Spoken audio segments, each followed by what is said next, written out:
Hey, how are you? Waiting for some people to join us. Excited for this conversation today with one of our members. And hey, this is the first time we're having one of our conversations, our Well Women Wednesdays with our members. Excited to have Gersha Porter join us in a few minutes. Gersha has been with us for close to a year now. And she's going to be hopping on, sharing her experience as an entrepreneur, as a member of the Well, how she's dealing with entrepreneurship right now through COVID. Gersha is a seasoned entrepreneur. She's a mom. She is a wife. So she should be bringing lots of insights to this dialogue tonight. Really excited to have her join us and to hear what she has to say about her journey and this moment in time right now and how she is managing, how she's experiencing life right now and business. So I'm going to have her join us in a couple minutes. Going to give her a chance for a couple more people to come on. Gersha, I see you. I'm going to have you hop in a few. And yes, let's get started in a couple minutes. Want to give people a couple more seconds to get on. Tell your friends, meet us here. We're going to have a great conversation with Gersha about all things Black girl business owner, Black woman business owner, and, you know, sort of where we are in this moment. So before I bring Gersha in, I'm going to, say a little about her. So I mentioned she's a mom, a wife, business owner, experienced business owner. She is the CEO of Porter Premier Homes. And she is an associate broker. I'll get her to explain what that means. I don't know what all that fancy stuff means, but she's been in real estate in Baltimore for over 15 years. And I love the way she introduces herself to us because she talks about helping people live their dreams. And part of, the dream for sure is home ownership for quite a few of us and investing even. So she talks about being a skilled negotiator and I've heard her negotiate as we've met through our network and met with other women. So I'm really, really excited to hear from Gersha. Going to invite her in now so that we can get started. Gersha, I just invited you in. Join us when you can. And I'm going to close my door. Hey, Gersha. Hey, Nakia. It worked. Awesome. It worked. You got in here. I know. We were talking about, hey, how does this work? And so I'm excited that you joined us. You're in here. You're looking beautiful and awesome. Fresh. Thank you. You too. That's because you're not home with babies. Yes. That's because you're not home with little kids. Well, I'm not, but it's a different thing, a kind of different twist to this whole COVID when you have adult children back home. So my son is a junior and he moved back home about 3 weeks ago and it's been different. Oh, wow. And then as you may know, I have an almost 25-year-old daughter who's here too. So it's a little bit of fun. They're both home. They're both here. So okay, so you don't have little kids, but you have people invading your space. Yes. Got it. And the routines, and the routines that you've established, and a lot of people. I know a lot of the folks are joining us right now. You have routines, and they have changed. And so that's what I'm going to say. Our routine has changed. But I'm happy. My routine is jacked up, but this is not about me. Ooh, yes, this conversation is going to be about you. So I gave your bio a bit. I was reading from your bio a little bit, and so that's not the exciting stuff. But happy to have you here. I do have a 5-year-old who's going to pop in and interrupt me because that's what he does every time he sees me on the phone. Asher, I can't talk right now, babe. Talk to daddy. No. He needs you. All right. So that's real life. Like that's where we are right now. That is all the way real life. So, but Gersha, tell me a little bit about your journey to entrepreneurship, how long you've owned your business and what led you on the path to entrepreneurship and in the industry you're in. Okay, okay. And those are great questions. I have been an entrepreneur all my life, from selling my lunch tickets when I went to Baltimore City Public Schools to coming out of college and starting a career business where I did mock interviews and resume reviews. So my background is in human Shout out to resources. lunch tickets, by the way.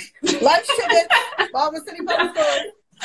And then I began to plan special events after I got married. You know how it is. You plan your own wedding. You're like, oh, I like that. I could do that. And I started doing it for other people. And sometimes it was weddings and other special events. So that was actually my second business. So I had Porter Career Services.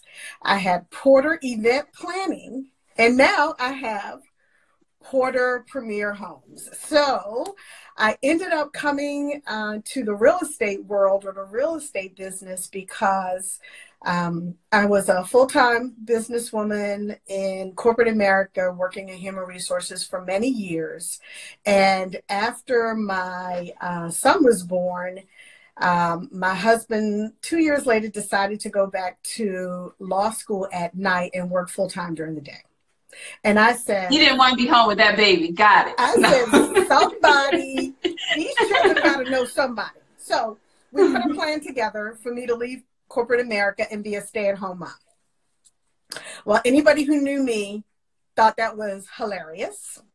Mm-hmm. And about 2 months into it, I was like, what else am I going to do?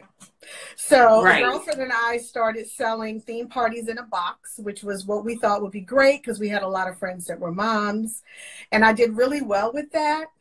And my husband was like, well, can you sell something at a higher price point than these theme parties in a box? And so I looked into real estate, took the class in 3 weeks, and the rest was history. So that's how I started selling real estate. And that was in... So you went into real estate like, I'm going to do my own thing? I'm going to do my own thing. And I enjoyed sales. I think initially enjoyed service because the resume HR part was service, really. The event planning was service. You know, you sold the service, right? But now I was able to sell a product. And it was a big product, right? Yeah. So after selling a little product, which were, you know, hats and balloons and plates and cups, I then was able to decide to hunker down and do something else that was a little bit more lucrative and a better return on my time. So that's what I did. I took the class, passed it, and I launched my real estate career. That was in 2003. So this year I'm entering 17 years in real estate, and I've always worked here in the Baltimore City and County area. Congratulations. That is no small feat. You know, like businesses fail in that first 3 years, and then if you make it past that 5-year hump, that's another celebration. But really, I feel like every single year is a celebration because it is not easy. So it isn't. For all of congratulations to you. Thank you. Yeah, Thank you. Seriously. Congratulations. And so, you know, it's funny you talk about, I've always been an entrepreneur because I've heard, and I'm sure everybody here has heard, you know, this notion that like you're born an entrepreneur, or like some people have that gene or that bug, and it follows you. You know, it might not be one business for your whole life, but it follows you, you know, business to business, and you're gonna be an entrepreneur. And so, you know, you just spoke to that. So what's been the most rewarding part about being an entrepreneur, and even more specifically in real estate? What's been most rewarding about real estate for you? Well, I'll tell you, we have 2 huge milestones in real estate for both buyers and sellers. And for sellers, it's when they've accomplished the goal, which is to sell that house. And for buyers, it's when they get the keys to their new home. So for me, those are, it's called settlement day, get your keys. That is the highlight. So there are a lot of steps to get to that point.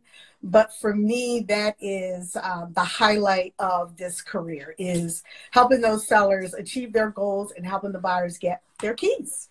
Yep. Yeah. So what's that thing? What is it that you say in your intro pitch that I was trying to remember?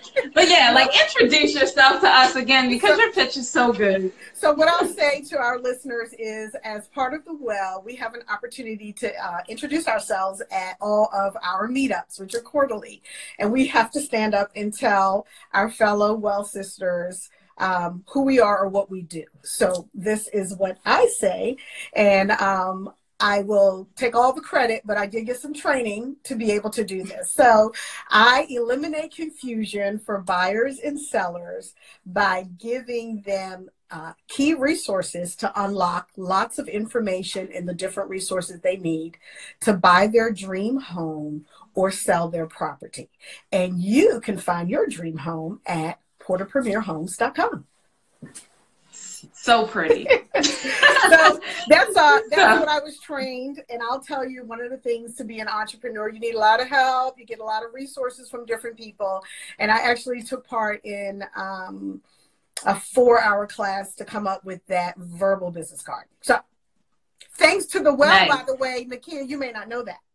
But when that trainer came to our session, I signed up for a later workshop. Quinn Conyers. I signed up for a later workshop, and I have been in love with her ever since. So she is coaching me along. Nice. Shout out to Quinn Conyers for helping you to achieve that amazing pitch. And shout out to the well for introducing her. Yes. And shout out to the well. So recently I was watching this video by Gary Vee. Are you familiar with Gary Vee? I am. Okay. So I was watching this video. You know, some people can deal with him, some people can't. He curses a lot. I happen to like cursing, judge somebody else, whatever. And I listened to this conversation with these two other members of the well this past Sunday. Sam and Latonia were speaking. And in both of those, in that conversation and in Gary Vee's video, there was this idea that defining success for yourself, right? This idea about defining success for yourself, and you have to define success for yourself. And so I'm wondering from you, especially considering you've had such a long history in entrepreneurship, you know, how do you define success as an entrepreneur, and how has that definition changed for you over time? Okay. And I'll tell you, in this time, it's changed again. So, and when I say this time, in the last 8 weeks for all of us. So I would say that success for me is being able to meet the goals that my family has. And initially it was being available for my children when they were young. And that was one of the reasons I became a full-time entrepreneur, is the flexibility it gave me. The ability to work with the clients that I'd like to work with is one of the things that I consider successful. And then being able to, I think, deliver what I say I will deliver.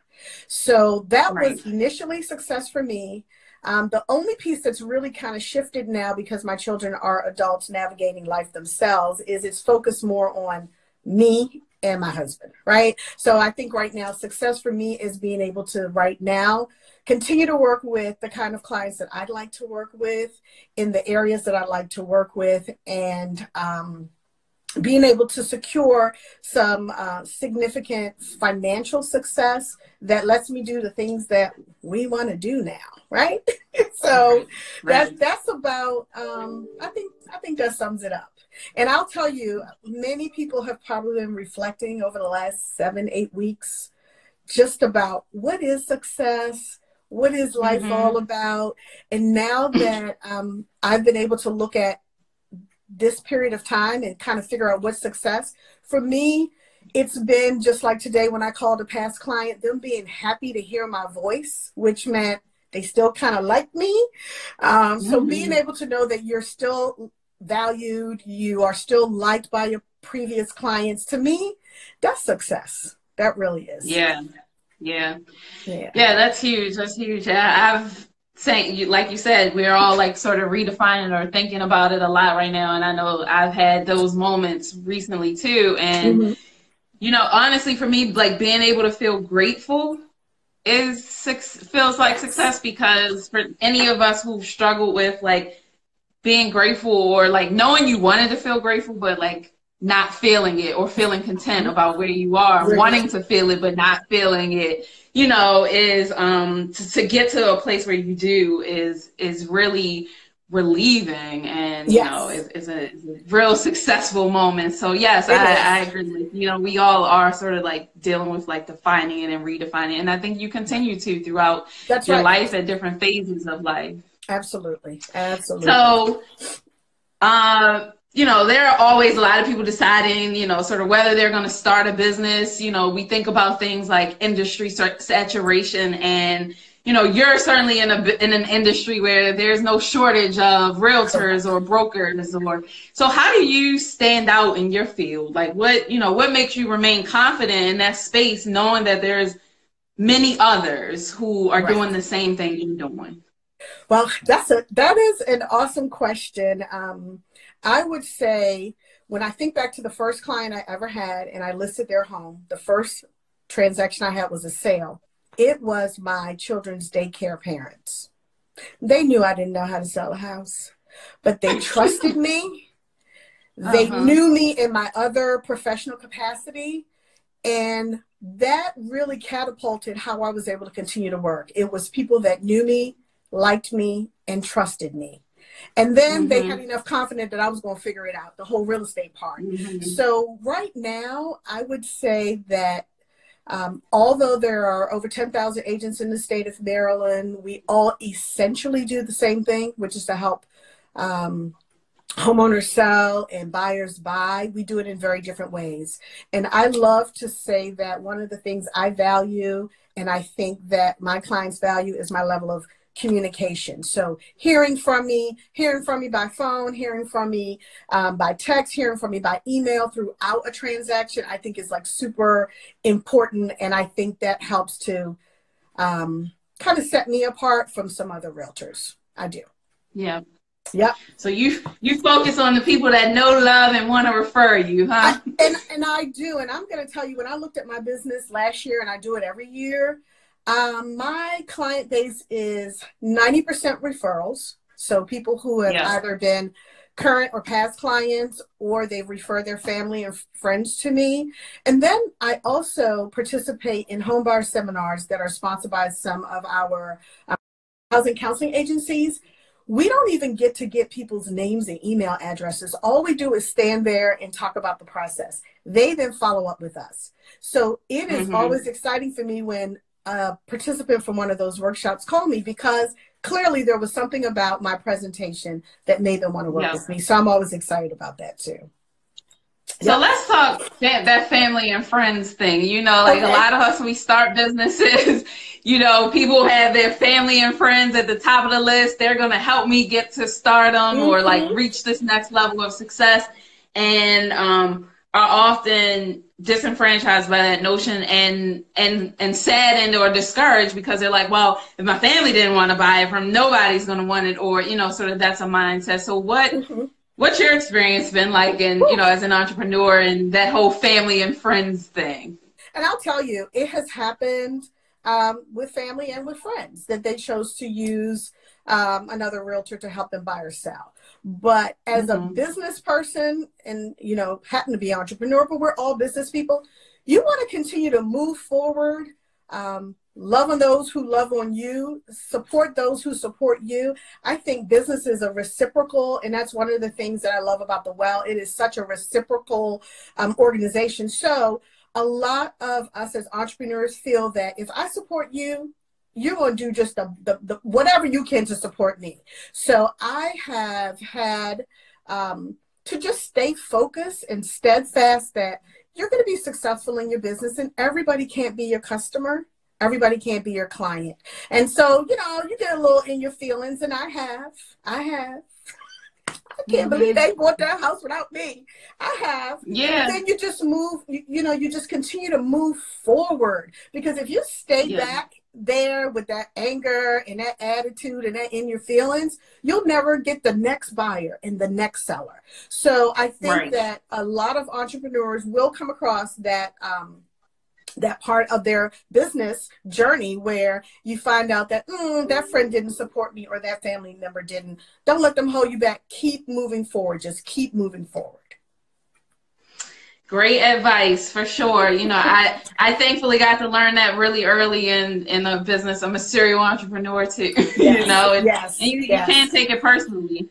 Yep. So let's talk about the Well. You've brought up the Well a couple times, sort of organically, but I did want to ask you a couple of questions about, you as a member of the Well, sort of what led you to the Well, and what's your experience been like so far? I know you mentioned it being this reciprocal relationship. What else has been your experience? So I'll tell you what brought me to the Well. I came across the Well on social media. So I am on Facebook, Instagram, and LinkedIn for my business. And so I'm there. I'm in those platforms. And really, the Well came across somehow my news feed on Instagram. And it looked like something I was interested in. I started following. I saw what the Well was up to.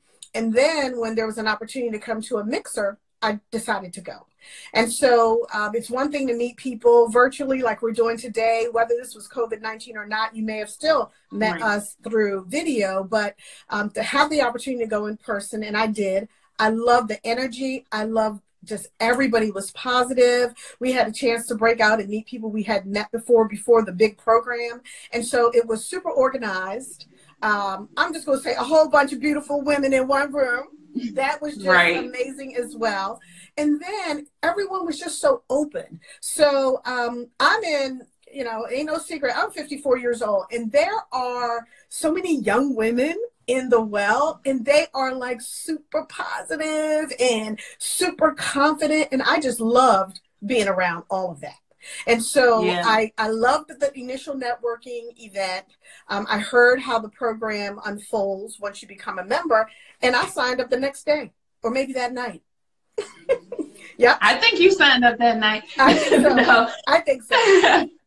It's interesting because I didn't know your age, but like you've mentioned, I'm one of the older people here, the more seasoned or whatever, and it's always so cool to see how it's multi-generational and how it doesn't feel like a generational divide, though. And it doesn't. There's like deference and respect, but also like camaraderie and just sisterhood, and not a multi-generational divide. And that's something that I don't know. We don't do anything special to cultivate it, but I was wondering, sort of how what your experience had been like as, someone who, some of the members may be your children's age. We have a couple who are 25 or something, who are members. And so that's been awesome. I see one of our Well sisters, Queen of the Moon, joined just now our live. And I remember meeting her the first time at a happy hour.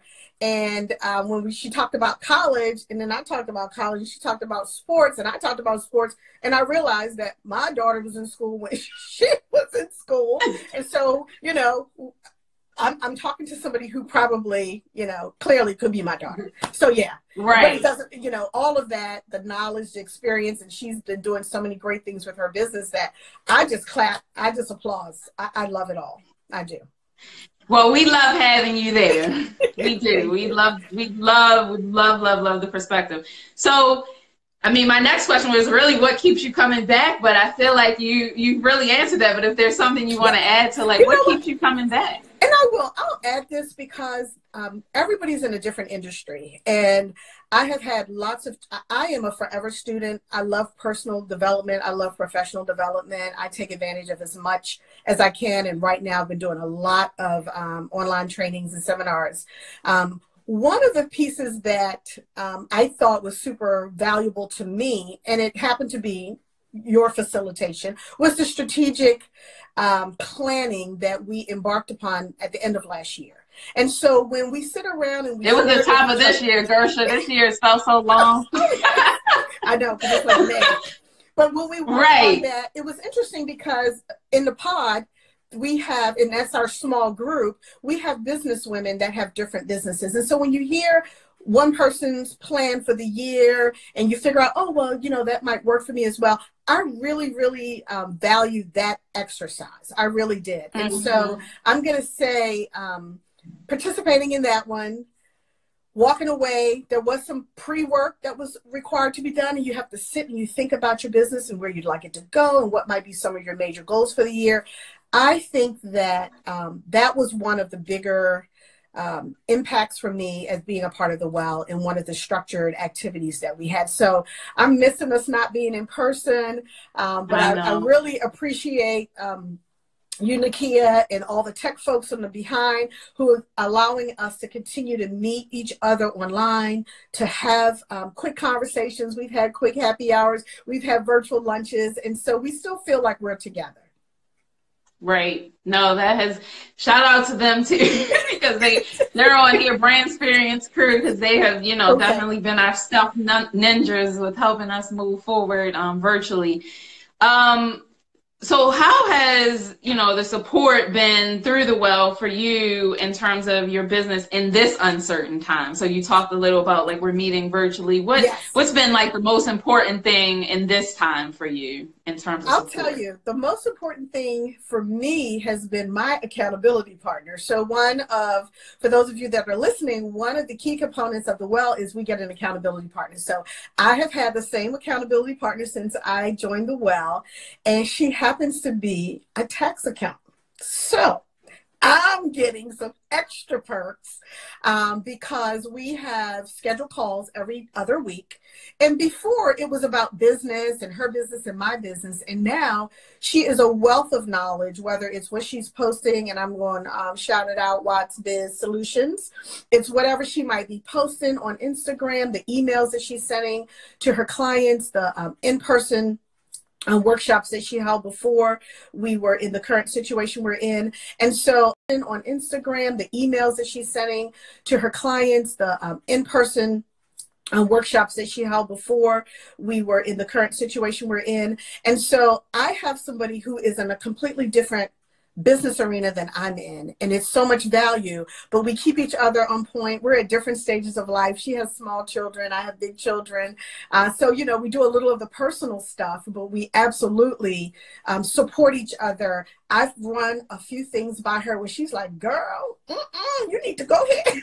And so it's almost like having an advisor, which is more like a coach, and as well as she serves as a mentor, because I see what she's doing in her business and how she's growing. So in the well, aside from our group accountability, our group relationships, we have the opportunity to really home in and develop a relationship with one person.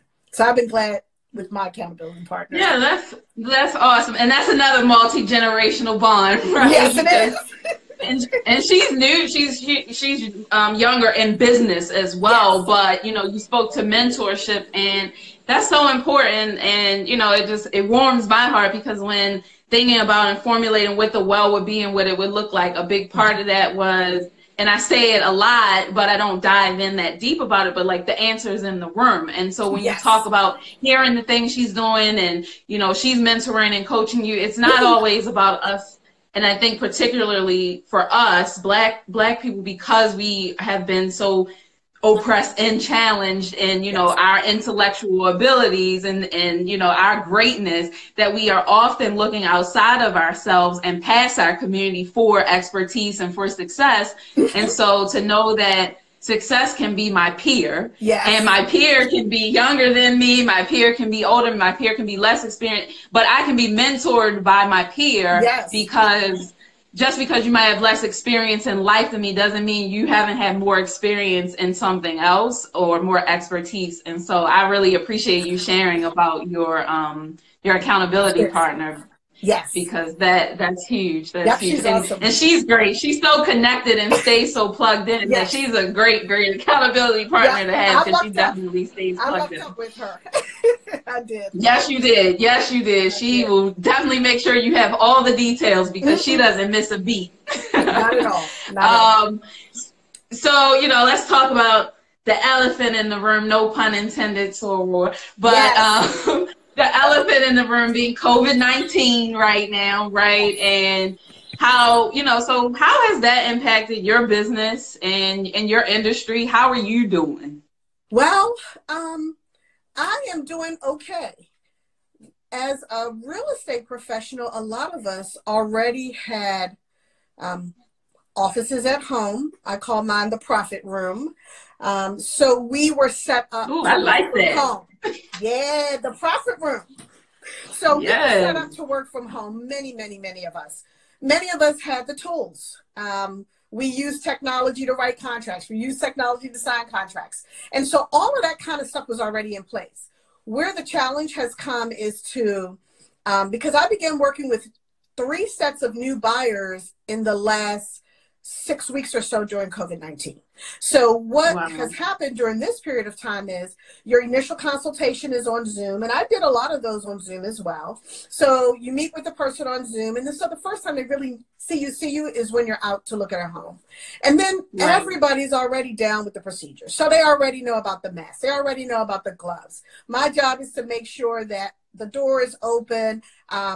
We've gotten lots and lots of training from the Maryland Association of Realtors, National. All of us have had training.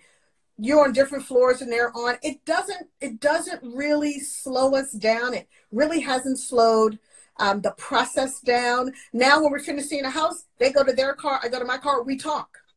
So instead of standing in the front of the house like you might see a realtor and a buyer in the past, we're in the car. They're in their car, we're on the phone, we're talking, just so that we can stay 6 or more feet apart, right? So that part, and I would say a lot of my colleagues are super flexible. Oh, okay, don't worry, get it to me. Oh, don't worry. Oh.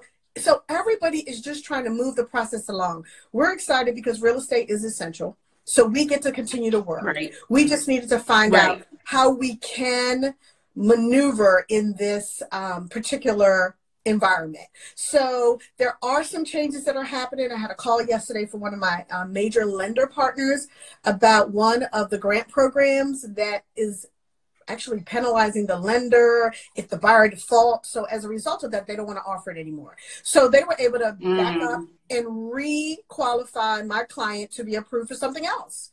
So everybody is being creative, flexible, because the end game with all of this is to help the seller sell their home and to help the buyer buy. And we know the other impact of COVID-19 is employment.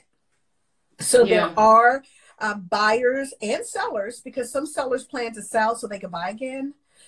Whether their jobs have had reduction in the hours that they've worked, whether they've been laid off and are not quite sure if they're going to get recalled again, if their businesses have completely closed.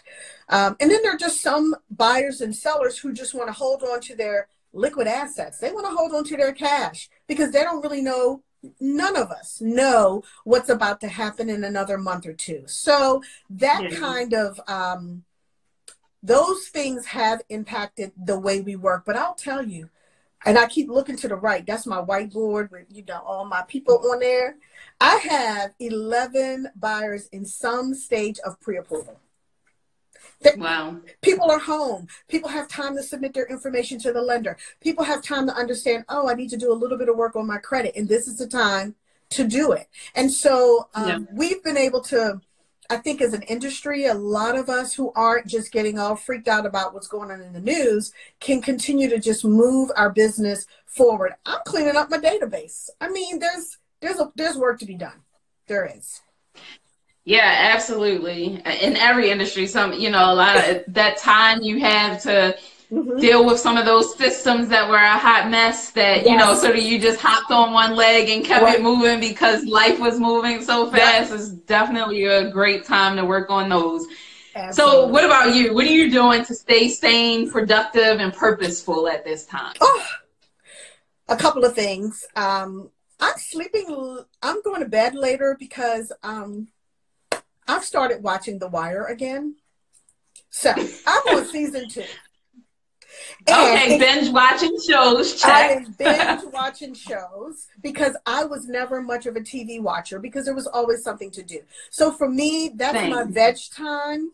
I have been reading one real estate related book because I'm in an online coaching Facebook group with a real estate coach. So I've been doing that, and that is downtime. I'm also participating with another class that I've paid and signed up for to help me move forward in public speaking. So something outside of my regular arena. And so I found those kinds of things within my family. We've designated my daughter as the entertainment director. And so we've been doing some things we've never done as a family, like playing games and doing those kinds of things. So I think this time has brought our family closer together, doing some things when everybody's usually going their own way. So I've enjoyed that. And I've been trying to take Sunday as a unplug spirit day. So in the past, as you know, most realtors, we work evenings and weekends. Well, we don't, Mm-hmm. it's up to everybody, but that's just a concerted decision I've made during this time, is to put the brakes on some of that so that I can spend time relaxing or with the family, etc. So yeah, those are some things. Awesome, awesome, awesome. Yes, the binge watching, the family time, Yes. I do feel like in some crazy way, like we all needed to slow it down, right? Like we just all needed Slow. to Yep. put a pause on it. And And I've so been this doing is one I've of been doing long those walks. forced ones. Yeah, I've been doing some Yeah. long walks now. I'm gonna tell you, I know I've put on some of that COVID 25, but I've been trying to do, like today it was a rainy day, so I couldn't do my long walk. So whenever I Right. can, I try to get out there. It's about 3 miles and just the fresh air and changing your the square that you're in. That's something that I've Right. been trying to do too. Yep. Yeah, definitely been getting my workout on. I'm not gonna leave here. Look at Not gonna leave here like that. that's right. COVID is not gonna get that out of me. That's not gonna get you the COVID 25. Nope. No, no, no, no, no. I'm not doing it.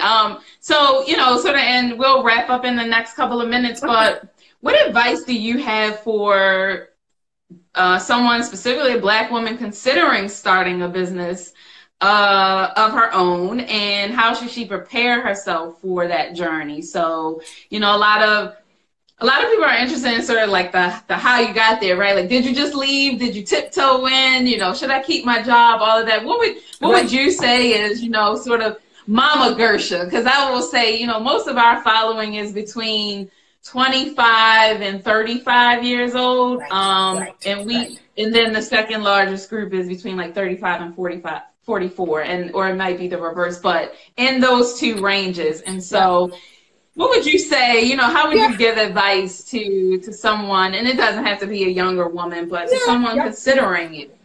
Well, and I'll tell you, initially I jumped out without another source of income, we'll say, for me, but I was a married woman. And so I had a husband that had a W-2 job.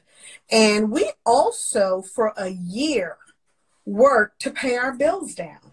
And so I would say research the industry that you want to become a part of. And I've heard people who take real estate classes find this out too, that after you take that real estate class, there's a whole lot of other money you have to spend to be a realtor. So do the research and understand, how much do I need to really get going with this new business that I'm going to embark on? The other one that I would say, aside from researching the business, is making sure you have enough finances, and please try not to do the credit cards and things like that. It really means saving, and sometimes saving is tweaking what you're currently spending, right? So sometimes we can really find money in what we're currently spending money on. So I think a serious new business owner, or somebody who's about to launch a business, they want to take a look at their current expenses and see, and a lot of people are doing this right now anyway, what can I cut? What can I shift from one particular area and save it towards my business, so that when I do launch, I have a good amount of cushion, so that I'm not running up the credit card or borrowing from other people or whatever you may need to do. So I think the two biggest things would be research the industry you're going to enter into, to understand the amount of time investment it's going to take, as well as the amount of money it would take to launch that business, and then figure out where you're going to get your money from. Is it going to require that you save? And to be completely transparent, when the real estate market crashed in between 2008 and 2010, I dusted off my human resources resume and I went back to work. And so it is no shame in anybody's game if you have to leave your full-time entrepreneurial venture to go back to a 9 to 5 and still work that other business. And I didn't miss a beat. Most people didn't know I went back to a full-time job, because I worked them both. And it put me in a position that, when I was ready again, because, for many different reasons, you're like, I don't want to do this anymore. But it was the industry. And so I was able to then go back into real estate again. So I always say, don't burn those bridges. Don't cut those ties. When the time comes, brush off that resume, continue to network. And I'm going to say networking for me has been the way I've gotten 95% of the jobs and the opportunities that have been available to me. They didn't just land on my lap. So stay connected with people. Don't burn those bridges. I left the human resources industry and I still stay connected with those folks, and they became clients. But when the time was ready for me to go back to work again, I was able to just reconnect. So I think that's important too. Don't just cut that last job off because you're now a business owner. Yep.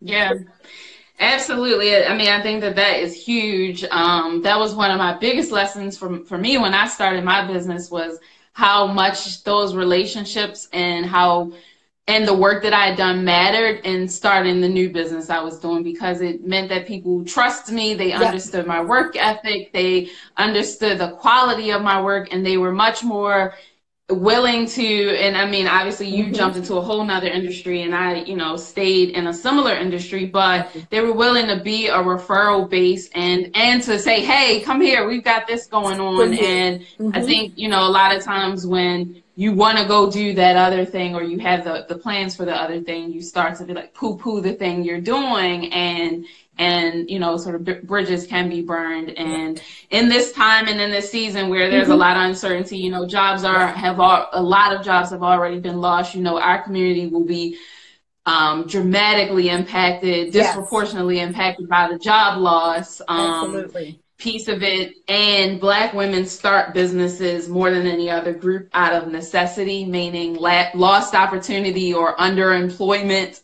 opportunities and underemployment. And so during this time, more Black women are going to be starting business. We were already the biggest group of business starters for that reason, but I think coming out of this, there will be many more of us who do it out of necessity. Absolutely. And because of that, we'll do it sort of with a chip on your shoulder, or angry about sort of the why you had to do it in the first place. I think that advice was very wise, very sage advice, because you don't want to burn those bridges, because, this is it's a lot of it will be unfair and feel unfair, but this is a really difficult time, and we've got what we need in us to make it. We've been making it. We do. And so and nobody we'll make it happen. Yep, and I want to say that I think that most anybody who ends up being displaced as a result of this whole pandemic, everybody in the world knows that that's what happened, right? So if starting business as a Black woman, starting a business as an African-American business owner, I'm one of those business owners that absolutely, if anybody wants to reach out to me to talk a little bit more about their personal situation, I'm in many groups. What is the CRM that you use? What is the technology? We're just always trying to help each other, because there's nothing like collaboration, and more now than ever, collaboration will help. So as new business owners enter the market, I think it's going to be important to say, hey, you're in a similar business like I am.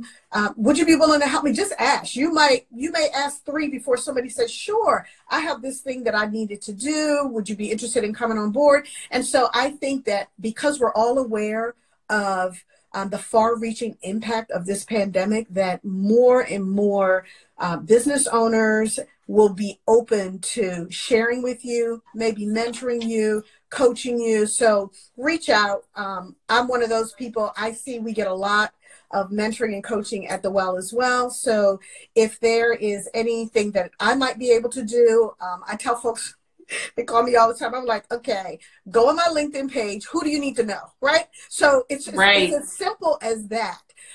See who my friends are. Who do you need to be connected to? I have no problem trying my best to connect you with them. So I think more and more of us are going to be in that position as we return to some semblance of a thriving environment here for our economy. Yep. Yeah, I appreciate you saying that a lot, because, and I've sort of ranted about this a bit, but the idea of like this, you can't pick my brain culture drives me insane, because that is not how it works. That's not how anyone advances. Everybody who got somewhere picked somebody's brain, and that person was willing to share information.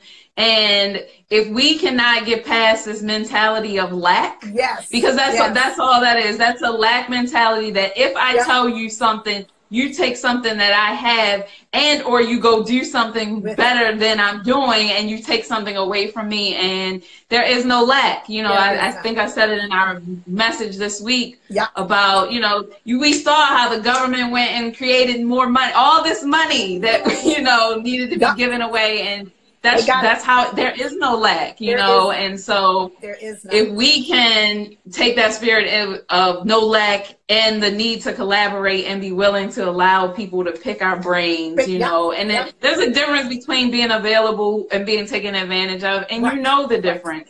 But you know, if we aren't willing to do that, you know, that is going to be what hurts our community in this impact, as an impact of this. And I agree. You know, for people who are looking to start businesses coming out of this. Absolutely. And I think that I like that you say that over and over again. You know, we see all these memes and things like that. The only thing I do when people maybe call me, I'll give them my calendar and say, hey, just make an appointment, just because it's hard to just pick up and have a conversation. Yeah. But it is, whether it's, I've had high schoolers call me because I love a high schooler who's thinking about being a realtor. I wish I thought about it when I came out of high school. Right, I love to encourage them, answer some questions, point them in the right direction. So hopefully, Nakia, as you continue to preach that there is no lack, that's one of my mantras as well. It's going to come, it's going to come, it's going to come. And so if we have a chance to give somebody 15 minutes of our time, respond to a text message that they may send, they may need one resource. It doesn't take me 2 weeks to get back to you with one resource. So I think if we all continue to think about the collaboration, which is one of the tenets of the Well, that we want to collaborate with each other. And we really want to just bring other business owners, African-American business owners, definitely Black women business owners. We want to just bring them along, because we're going to need everybody to get this whole economy back on its feet. We will. Absolutely. And we are huge contributors to it. Don't let what feels like we're a small group. Don't let these words, minority and all of that, fool you into thinking we aren't making huge contributions in the economy as business owners. So with that said, I salute you as both a business owner who's been thriving and killing it for the last 15 plus years as a business. Well, all your life, you told us. And, and as a member of the Well, you're a major contributor in our community, and I am so grateful that you're a part of it, and that you were the first to sign up for this Well Women Wednesday, but certainly not the last. You just set the tone, and we'll be back at it next week with another one of our amazing members, highlighting her business and her knowledge and her skill. And Gersha just set the stage for us all. So thank you. And you heard Gersha. Connect with her if you are thinking about going into business, you're new in business, you're in business for a couple years. She's been through markets, and she knows, how to weather the storm a bit. And so, that's great insight. And so thank you so much. And I just want to, and I'll close just as a realtor. If you're curious about your community and what the market might look like in your community right now, feel free to text me, email me, DM me. All my information is there on my page. If you're thinking about buying and you're a little hesitant, we can connect you to just understand where you are. I've worked with buyers and it has taken them 2-3 years to be ready. I'll be here. I'm still in the business. And then if you were thinking about selling and you're curious about the value of your property, reach out to me as well. All of that stuff is just what we do, and there's no obligation. It's just information. And right now, information really will be power as you move forward. So thank you again for the opportunity to be on the Well Wednesday interview. Thanks, Nakia. Yes. Thank you, Gersha. And I'll see you tomorrow for our meetup. Yes, tomorrow for our monthly meetup. Thanks again. Take care now. Bye. See you later. Bye, everyone. Have a good night. Good night. Good night.